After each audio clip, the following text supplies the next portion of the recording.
আসসালামু আলাইকুম সবাইকে। বাধ্য ভালোবাসা গল্পের 19 নাম্বার ও শেষ পার্ট। তো বেশি কথা না বলে চলুন গল্প শুরু করা যাক। ইজান শান্ত কণ্ঠে বলল, মজা করছিলাম তো জান, এমন করো না, আর কখনো এসব বলবো না। তুমি কি জানো না তোমাকে কত সুন্দর লাগছে ইদানিং? পদ্ম একেবারে মিয়ে গেল। মানুষটার উপর রাগ করে থাকতে পারে না সে। পদ্ম বলল, ওহো, আগে সুন্দরী ছিলাম না বুঝি? ইজান বলল, আমার বাবুর আম্মু সবসময় সুন্দর ছিল। পদ্ম ছটফট করছে, ঘুম আসছে না তার, পেট পিট ব্যথা হয়ে আছে। এখন তার ডেলিভারির 1 মাস বাকি আছে। এখন রাত 1টা বাজে। পাশে তাকিয়ে দেখে ইজান নিশ্চিন্তে ঘুমাচ্ছে। পদ্ম ব্যথায় ছটফট করছে। এক সময় তার প্রচন্ড ব্যথা শুরু হলো, শরীর থেকে ঘাম ঝরছে ইচ্ছে মতো। ইজানকে খুব কষ্ট করে ডাক দিল, যদিও তাকে ডাক দেওয়ার বিন্দুমাত্র ইচ্ছে ছিল না, কিন্তু সে তো কষ্ট সহ্য করতে পারছে না। ইজান পাশ থেকে চশমাটা পড়লো, পদ্মের শুধু ঘাম ঝরছে, মুখটা লাল হয়ে আছে পুরো। এটা জ্ঞান শূন্য হয়ে পড়লো ইজান। তার আর বুঝতে বাকি রইল না কেন পদ্ম এমন করছে। পদ্মের ডেলিভারির সময় ঘনিয়ে এসেছে। পদ্মকে কোন রকম পাজাকোলা করে কুলে নিয়ে নিচে নিয়ে আসলো। মেয়েটার কান্না ইজানের হৃদয় ভীষণ পোড়াচ্ছে। ইজান তার বাবা মাকে গলা উঁচু করে ডাক দিল, তারাও এসে পড়েছে নিচে। তাড়াতাড়ি করে পদ্মকে গাড়িতে তোলা হলো।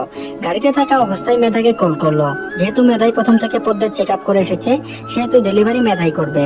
এখন একমাত্র ভরসা মেধা। পদ্মের অসহনীয় ব্যথা দেখে কারণের মাথা ঠিক নেই। পদ্মকে অপারেশন থিয়েটারে নিয়ে গেল। মেধা অসম্ভব দ্রুত হসপিটালে চলে এসেছিল, যার কারণে এত বেশি ওয়েট করা লাগেনি। এই যেন অপারেশন থিয়েটারে, ও যেহেতু ডক্টর তাই হসপিটালের কর্তৃপক্ষ কোন রকম কথাই বলেনি। পারমিশন নিয়ে এসে অপারেশন থিয়েটারে ঢুকেছে। পদ্মের নর্মাল ডেলিভারি করা হবে তাই সবকিছুর প্রস্তুতি নিচ্ছে। মাঝ বরাবর মেধা দাঁড়িয়ে আছে, তার পাশে 2জন নার্স আর ইজান। পদ্ম কেঁদে চলেছে, ইজানের হাতটা শক্ত করে ধরে রেখেছে। এই প্রথম ইজান কোনো মহিলার ডেলিভারিতে এসেছে, যার কারণে তার হাত পাও কাঁপছে। মাথা যেন ঠিকঠাক কাজ করছে না। মনে মনে একটা দোয়াই করছে যেন পদ্ম এবং তার বাচ্চা ঠিক থাকে। পদ্মের ডেলিভারি শেষ হলো। পদ্ম এখন অচেতন অবস্থায় শুয়ে আছে। কিছুক্ষণ আগে ব্যথায় জ্ঞান হারিয়েছে। ইজান তার একমাত্র ছেলেকে রক্তমাখা অবস্থায় কোলে নিল। হ্যাঁ, সে একটা পুত্র সন্তানের বাবা হয়েছে। চোখ দিয়ে অনবরত পানি পড়ছে। বাচ্চাটিকে বুকের সাথে মিশিয়ে নিল। মেধা হেসে ইজানের কাঁধে হাত দিল, তারপর বলল, কংগ্রাচুলেশন সুদর্শন পুরুষ, তুইও বাবা হয়ে গেলি। ইজান হাসছে, কিন্তু তার চোখ দিয়ে পানি পড়ছে। নার্সের হাতে বাবুকে দিয়ে দিল, কারণ তাকে এখন ক্লিন করা হবে। ইজান নিজের শার্টের দিকে তাকালো, পুরো রক্ত ছেয়ে গিয়েছে। এটা সে ক্লিন করবে না, তার বাবা হিসেবে প্রথম স্মৃতি রেখে দিবে। পদ্মকে কেবিনে শিফট করা হয়েছে। জ্ঞানও ফিরেছে এবং সে অনেকটাই সুস্থ। ইজান নিজের শার্ট চেঞ্জ করতে গিয়েছে। পদ্ম তার পাশে শুয়ে থাকা ছোট্ট দেহটাকে দেখছে। এতদিন সে তার পেটের মধ্যে লুকিয়েছিল, এখন তো তার চোখের সামনে। পদ্ম তার এক হাত আলতো করে বাচ্চাটাকে ছুঁয়ে দিল। ইজান কেবিনে এসে মা আর ছেলের কাণ্ড দেখছে। মুচকি হেসে পদ্মর পাশের চেয়ারে বসলো, তারপর বলল, কেমন আছো পদ্ম ফুল? পদ্মর দৃষ্টি তার ছেলের দিকে, আনমনে উত্তর দিল, ভালো। ইজান হুট করে পদ্মের বক্ষে উষ্ঠ ছুঁয়ে দিল, তারপর বলল, পৃথিবীর সবচেয়ে দামি সুখ দিয়েছে তুমি পদ্ম, ধন্যবাদ দিয়ে ছোট করবো না। পদ্ম চমকে তাকালো ইজানের দিকে। পদ্ম বলল, ছেলের নাম ঠিক করেছেন?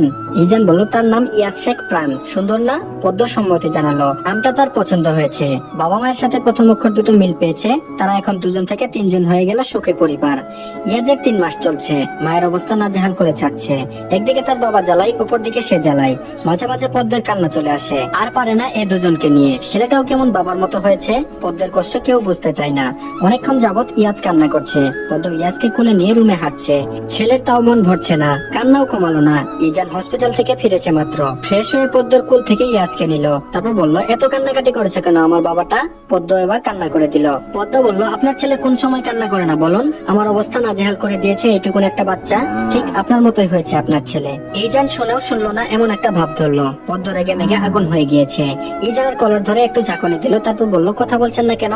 ইজান বলল, আস্তে কথা বলো, ইয়াজ ঘুমাচ্ছে তো। পদ্ম তার ছেলের দিকে তাকালো, আসলেই ঘুমাচ্ছে। বাবার কোলে যেতে না যেতেই ঘুম। আর সে যে এতক্ষণ ধরে হাঁটলো তার কোনো দাম নেই। ছেলেও পল্টি নিয়ে ফেললো। ইজান আস্তে আস্তে ইয়াজকে শুইয়ে দিল। এখন তার মায়ের সেবা করার পালা। পদ্মকে কোলে করে নিয়ে বেলকনিতে চলে গেল।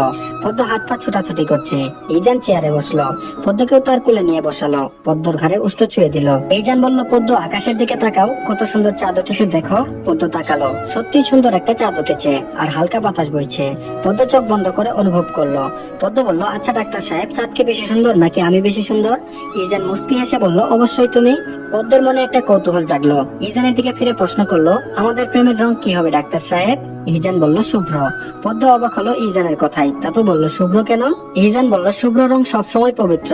পদ্ম স্মিত হাসলো। এই চাঁদের আলো, মৃদু বাতাস, রোমাঞ্চকর পরিবেশ ইজানের মনকে বারবার ঝাঁকাচ্ছে।